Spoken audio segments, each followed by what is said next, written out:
Hello and welcome student to our YouTube channel studies. तो बहुत समय बाद स्टडीज़ पे कोई नया वीडियो आएगा और हनी सिंह की तरह मेरा भी कमबैक है। तो हम क्या करेंगे कि जनरली मैं रिवीजन सीरीज़ कराता हूँ और रिवीजन में ही, क्योंकि मुझे तुम्हें देखो लॉन्ग वीडियोस बना के 5 घंटे 6 घंटे क्लास चलाऊँ, ये करूँ, सिलेबस कंप्लीट कराऊँ, इसमें मुझे कोई इंटरेस्ट नहीं है। क्योंकि जहाँ तक है आप सबके स्कूल में सिलेबस अच्छे से कवर करा ही जाता है। बस मुझे करना क्या है कि आपको ये सारी चीज़ें अच्छे से याद हो जाए और चीज़ें ठीक से समझ में आए, बस उतना ही काम है मेरा। और कैसे आप अपने एग्ज़ाम में और फिर जो भी क्वेश्चंस हैं उन क्वेश्चंस को अटेम्प्ट करने में कितने ज़्यादा इफ़ेक्टिवली आप आंसर लिखेंगे और कितना अच्छा स्कोर गेन करेंगे, मतलब मेरा बस उससे है। और जनरली आप सबको पता है कि मेरी वीडियोस लॉन्ग होती नहीं हैं। मैं 25 मिनट 20 मिनट इससे ज़्यादा वीडियो नहीं बनाता, क्योंकि मुझे पता है स्टूडेंट जो हैं वो क्या करेंगे, एकदम अच्छे से 2x पे वीडियो चलाएंगे और 1 घंटे की वीडियो आधे घंटे में देख लेंगे, समझ में कुछ आएगा है नहीं। ठीक है, तो हम क्या करेंगे, सबसे पहले अब जनरली बोर्ड के स्टूडेंट्स की बात होगी। और बोर्ड्स के स्टूडेंट्स की बात इसलिए होगी क्योंकि 2 महीने बाद, 2 से 3 महीने के अंदर उनका फेब्रुवरी में एग्ज़ाम स्टार्ट हो जाएगा और बेचारे फेब्रुवरी के बाद मई तक उसका इंतज़ार करेंगे कि रिज़ल्ट आएगा। फिर जाके उन्हें कहीं शांति मिलेगी, फिर 11th में आराम करेंगे, 12th में फिर वही हाल। तो चलो, तो किसी भी एग्ज़ाम की या फिर किसी भी सब्जेक्ट की तैयारी करने से पहले हम क्या देखते हैं, सलेबस। अब सलेबस ही क्यों, कि जो भी लड़ाई है उस लड़ाई को पूरा करने के लिए हमें सामने वाले की कमजोरी, सामने वाले की ताकत पता होनी चाहिए। वैसे ही हम किसी भी सब्जेक्ट के स्ट्रेंथ, सब्जेक्ट के क्या वीकनेसेस हैं, क्या वीक पॉइंट है, वो सारे पॉइंट हम किस में देखते हैं, सलेबस में देखते हैं। तो सलेबस है आपका 23-24 का, जिसमें आप इस बार बहुत सारे चेंजेस भी हुए हैं, कुछ आपके चैप्टर्स भी कटे हैं। चैप्टर्स के साथ साथ क्या है, कुछ चैप्टर्स के अंदर के पॉइंट भी कटे हुए हैं। तो उन सारी चीज़ों को हम क्या करेंगे, डिस्कस करेंगे। तो चलो स्टार्ट कहाँ से करेंगे, हिस्ट्री से करेंगे। देखो, हिस्ट्री में कुछ भी हो जाए, ये जो 2 चैप्टर हैं, ये 2 चैप्टर कभी भी तुम्हारा पीछा छोड़ने वाले नहीं हैं। और मैक्सिमम क्वेश्चन, चाहे वो एमसीक्यू हो या फिर तुम्हारे जो लॉन्ग क्वेश्चन हैं, शॉर्ट क्वेश्चन हैं, वो सारे आपके क्वेश्चन कहाँ से आने वाले हैं, इन दोनों में से आने वाले हैं। और ये रहा आपका तीसरा, प्रिंट कल्चर। अब बचा आपके बीच में, यहाँ पे देखो 1 2 3 4 गायब है यहाँ से। 4 इसलिए गायब है क्योंकि सीबीएसई के आपके ऊपर दया हो गई है और इस बार चौथा चैप्टर आपके सिलेबस में नहीं है। तो आपको बस उसको क्या करना है, बस ये 2 चैप्टर रेडी करने और ये वाला एक चैप्टर रेडी करना है। इन दोनों में क्या हो जाएगा, आपका पूरा हिस्ट्री कवर हो जाएगा। बचा ये वाला, तो इसमें आपको सिर्फ 3 टॉपिक पढ़ने हैं, 1.1 1.2 1.3। ठीक है, बस ये 3 पॉइंट पढ़ के आपको ये वाला चैप्टर क्या हो जाएगा, ख़त्म हो जाएगा।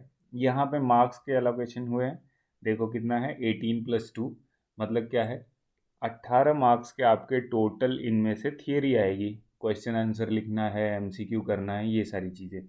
और रहा जो 2 मार्क्स, इन 2 मार्क्स का आएगा आपका मैप। और वो मैप कहाँ से आता है, नेशनलिज्म इन इंडिया से। और मैप कहाँ से, नेशनलिज्म इन इंडिया से। अब देखो, नेशनलिज्म इन इंडिया में भी क्या है, गिने चुने 5 से 7 मैप हैं। उन 5 से 7 मैप से आप क्या कर सकते हो, अपना 2 नंबर पूरी तरह से फिक्स कर सकते हो। ठीक है, हिस्ट्री क्लियर है। हिस्ट्री में कुछ नहीं है, nationalism in India, nationalism in Europe, उसके बाद मेकिंग ऑफ ग्लोबल वर्ल्ड में क्या है, सिर्फ 3 पॉइंट है। और प्रिंट कल्चर, ये चारों चैप्टर आपको क्या करना है, पूरा पढ़ लेना है। नेक्स्ट क्या है, नेक्स्ट है ज्योग्राफी। देखो ज्योग्राफी में कोई चेंजेस नहीं है, ठीक है। अब चेंजेस ना होने के पीछे रीज़न भी क्या है, क्योंकि ज्योग्राफी में सिर्फ एक चैप्टर जो है उसमें क्या किया गया आपका, देखो ये जो चैप्टर नंबर 7 है, ठीक है, चैप्टर नंबर 7 में क्या कर दिया गया, चैप्टर नंबर 7 की थियरी काट दी गई है। थियरी काटने का मतलब कि इसमें से आपको कोई क्वेश्चन या फिर कोई एमसीक्यू कुछ भी ऐसा नहीं आने वाला है। बस आएगा क्या, देखो यहाँ पे मैंने इसको हाईलाइट भी किया है, अंडरलाइन भी किया है। सिर्फ आएगा आपका मैप क्वेश्चन, जो भी क्या रहेंगे, मैप से होगा, वही मैप के क्वेश्चन आएंगे इस चैप्टर से रिलेटेड। अब मैप क्वेश्चन, मैप में भी क्या है कि देखो सीबीएसई हर साल क्या करता है, मैप्स में कौन कौन से पॉइंट पूछने वाला है वो पहले से बता देता है कि मैं क्या करूँगा। जैसे अ, चार पॉइंट या फिर 5 पॉइंट दे दिया कि इन्हीं 5 पॉइंट में से मैं क्या करूँगा, कोई मैप पूछूंगा। तो वो जनरली चैप्टर के साथ जो मैप वर्क रहेगा वो रिवीजन में चलता रहेगा। बाकी आपके चैप्टर्स, पहला है ही resources and development, forest and wildlife, water resources, agriculture, minerals and energy resources, manufacturing industries. फिर उसके बाद 7वां चैप्टर है जो हमें पढ़ना नहीं है, सिर्फ मैप देखना है। 17 मार्क्स के टोटल क्या होंगे आपके, थियरी क्वेश्चंस, और 3 नंबर के क्या होंगे, मैप्स। 3 नंबर के मैप्स में देखो 5 नंबर का मैप्स तो फिक्स हो गया, जिसमें से पहला वाला तो हिस्ट्री वाला तो ईजी ही है। हिस्ट्री वाला ईजी कैसे है, क्यों, क्योंकि एक ही चैप्टर है, उसमें से 2 नंबर के मैप का क्वेश्चन फिक्स है, और इसमें से क्या है, 3 नंबर का मैप का क्वेश्चन फिक्स है, तो 5 नंबर तो अपना फिक्स कर ही लो। ज्योग्राफी क्लियर है, ज्योग्राफी में कुछ भी नहीं है, सब रिवीजन में ही, अगर क्लास में छूट गया होगा या फिर पढ़े नहीं होगे तो रिवीजन में भी ऐसा करा दूंगा कि ज्योग्राफी क्लियर हो जाएगा। नेक्स्ट क्या है, नेक्स्ट है आपका पॉलिटिकल साइंस। पॉलिटिकल साइंस में क्या है, आपके गिनती के 5 चैप्टर हैं, power sharing, federalism, gender religion and caste, political party, outcome of democracy. इसके अलावा कोई और चैप्टर या कुछ नहीं है। बीच बीच में से इसके पॉइंट्स कटे होंगे, वो जब भी इसके चैप्टर स्पेसिफिक क्लास चलेंगे तो उस चैप्टर स्पेसिफिक क्लास में क्या होता जाएगा हम आपको बताते जाएंगे। इसमें से टोटल कितना होगा, 20 नंबर का क्वेश्चन आएगा, कोई एक्स्ट्रा कोई मैप वर्क नहीं, कुछ भी नहीं। टोटल 20 नंबर का आपका क्या है, थियरी है। और इस टोटल 20 नंबर की थियरी को हम क्या करेंगे, अगर 20 डिवाइडेड बाई 5 कर दो, हो जाएगा, तुम्हें एक जनरल ओवरव्यू मिल जाएगा कि क्या करना है हमें, कि एक चैप्टर में से अप्रॉक्स 4 नंबर के क्वेश्चन आने हैं, तो उन 4 नंबर में जो हाई वेटेज टॉपिक्स हैं या फिर जो हाई वेटेज चैप्टर हैं, वो चैप्टर में आपको हाईलाइट करता रहूँगा। ठीक है। नेक्स्ट बचता है अपना छोटा सा इकोनॉमिक्स। उसकी बुक तो इतनी पतली है कि उससे ज़्यादा मोटे तो हम क्या कर लेते हैं, रफ बना लेते हैं। ठीक है। इसमें जनरल आपको 3 चैप्टर पूरा पूरा पढ़ना है। पहला development, sectors of Indian economy and money and credit. इन तीनों में से आपको कुछ छोड़ना नहीं है।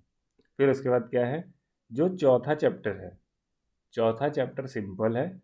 चौथे चैप्टर में क्या है, बस 2 पॉइंट आपको पढ़ने हैं। कौन से, what is globalisation, factors that have been enabled globalisation. ठीक है। ये 2 टॉपिक्स आप क्लियर कर लोगे तो आपके चौथे चैप्टर में कोई डाउट नहीं रहेगा। उसके अलावा कोई टॉपिक आ भी नहीं रहे हैं, सारा सब क्या हो चुका है, कट चुका है। क्लियर है यहाँ तक। अब देखो सिलेबस बताने के पीछे का रीज़न क्या है, कि सिलेबस बताने से हमें ये पता चलेगा कि हमें पढ़ना कितना है। देखो साइड बुक खरीद लो या ये कर लो वो कर लो, इससे कुछ नहीं है। एनसीईआरटी मोर देन सफिशिएंट है। अब देखो एनसीईआरटी भी पढ़ने का तरीका है। एनसीईआरटी से जो डायरेक्ट क्वेश्चन एनसीईआरटी से भी नहीं आते, ऐसा आपको लगता है कि ये वाला क्वेश्चन साइड बुक से आया, लेकिन वो एनसीईआरटी के अंदर से होता है, पर आपको पता नहीं चलता कि ये एनसीईआरटी का क्वेश्चन है। इसलिए देखो जो भी सिलेबस है और जो एनसीईआरटी है, बस उसको पढ़ना।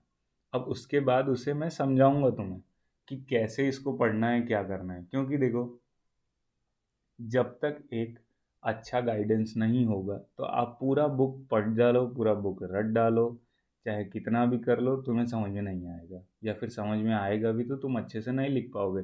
अब आंसर लिखने का तरीका कैसे है, आंसर कैसे लिखा जाता है, बोर्ड्स में मार्क्स कैसे लिए जाते हैं, वो सारी चीज़ें मैं आपको बताऊंगा। क्योंकि कितना भी नॉलेज हो, अगर उस नॉलेज को आप कॉपी पे प्रेजेंट नहीं कर पाओगे तो आपको वो नंबर नहीं मिलेगा। और मुझे ये भी पता है, क्योंकि ज़्यादातर बच्चे क्या हैं, सोशल स्टडीज़ पे ध्यान नहीं देते, इसलिए उनमें क्या होता है, ज़्यादा प्रॉब्लम आता है, उनका परसेंटेज भी यहीं खराब। क्योंकि ये ऐसा सब्जेक्ट है जिसमें आपको अच्छे नंबर मिल सकते हैं, लेकिन आप दूसरे सब्जेक्ट के ऊपर ज़्यादा फोकस करने से, क्योंकि वो हार्ड है, ये है, उसमें नंबर नहीं मिलता, बहुत लेंदी सिलेबस है, इसकी वजह से हम उस पर ध्यान देंगे, इस पर थोड़ा कम ध्यान देंगे, तो ये क्या हो जाता है, ये इसमें भी आपके नंबर कम रहते हैं, और वो तो मान लो कि एक कम स्कोरिंग सब्जेक्ट है ही, तो इसकी वजह से आपका ओवरऑल परसेंट खराब हो जाता है। अगर आपको मेरी बात पे ज़रा सा भी डाउट हो तो जो तुम्हारे सीनियर हैं उनका रिजल्ट लेके देख लो कि उसमें कितने परसेंट का जो वेटेज या फिर कितने परसेंट का गेन मिला है सोशल स्टडीज़ की वजह से, कि सोशल स्टडीज़ में उनका नंबर ज़्यादा है, इसलिए उनका ओवरऑल परसेंट अच्छा है। ठीक है। और जो सिर्फ यहाँ पे अटेंडेंस देने के लिए आएंगे, आके देख के भाग जाएंगे, उनके लिए कोई फ़ायदा होगा नहीं इसमें। तो टोटल वो क्या करेंगे, इसको अच्छे से इस वीडियो को देखेंगे और बुक में मार्क करेंगे, पॉइंट्स को हाईलाइट करेंगे। मैंने पहले ही बताया है कि मैं कभी भी अपने स्टूडेंट्स को किसी भी टाइप का स्ट्रेटेजी नहीं बताता कि आप ये करो, 2 घंटे पढ़ो, यहाँ से टॉपिक वाइज समराइज वाइज, ऐसा कुछ भी नहीं बताता मैं। क्योंकि हमेशा स्ट्रेटजीज जो होनी चाहिए वो अपनी खुद की होनी चाहिए। अब खुद की होने का रीज़न क्या है कि जैसे मान लो कि तुमने क्या कर दिया, तुमने बना लिया अपना एक बहुत ही अच्छा टाइम टेबल, जिसमें बहुत स्ट्रिक्ट टाइम टेबल है कि खाने का टाइम भी फिक्स है, सोने का भी टाइम फिक्स है, यहाँ तक कि आप अपने गर्लफ्रेंड से बात करने का टाइम भी फिक्स कर दिया है। लेकिन वो टाइम टेबल आप 2 दिन से ज़्यादा फॉलो नहीं कर सकते। क्यों नहीं कर सकते? क्योंकि स्ट्रेटजीज या टाइम टेबल होते ही हैं फॉलो ना करने के लिए। इसलिए मेरी एक सिंपल स्ट्रेटजी होती है कि जब मौका मिले तब पढ़ लो, मौका नहीं मिल रहा है तो मत पढ़ो। हाँ, अब तुम्हें पढ़ने के लिए कोई रोकेगा नहीं, लेकिन जहाँ पे भी मौका मिल रहा है, जब भी टाइम मिल रहा है, तब आप क्या कर लो, पढ़ लो। यही एक सबसे सफिशियंट स्ट्रेटजी है, इसके अलावा कोई और स्ट्रेटजी नहीं है। ठीक है। और कोई और स्ट्रेटजी आपको बताएगा 1 महीने में 90 पार, 100 पार, 150 पार, तो उसमें क्या है, वो समझ लो कि वो बस आपको बना रहा है। क्या बना रहा है? सी। क्लियर है? चलो, तो वीडियो देखने के लिए बहुत बहुत धन्यवाद। और जो भी पहले स्टार्ट करना होगा, क्योंकि पता है मेरा सब्सक्राइबर बेस कितना छोटा है कि मैं लाइव नहीं आ सकता, समथिंग कुछ 500 सब्सक्राइबर्स की रिक्वायरमेंट होती है लाइव वीडियो या फिर लाइव रिकॉर्ड करने के लिए।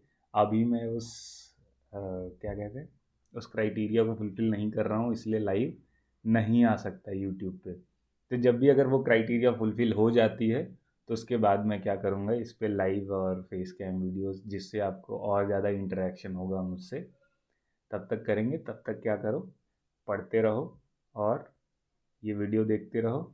जिस भी सब्जेक्ट का पहले स्टार्ट करना होगा, हिस्ट्री, सिविक, ज्योग्राफी, इकोनॉमिक्स, वो मुझे बता देना, मैं वहाँ से स्टार्ट करूँगा। नहीं बताओगे तो फिर मैं अपनी मर्जी से स्टार्ट करूँगा। ठीक है। तो लाइक करो, सब्सक्राइब करो, और जिसको नहीं पता कि मैं वीडियो बना रहा हूँ उसे क्या कर दो, शेयर कर दो।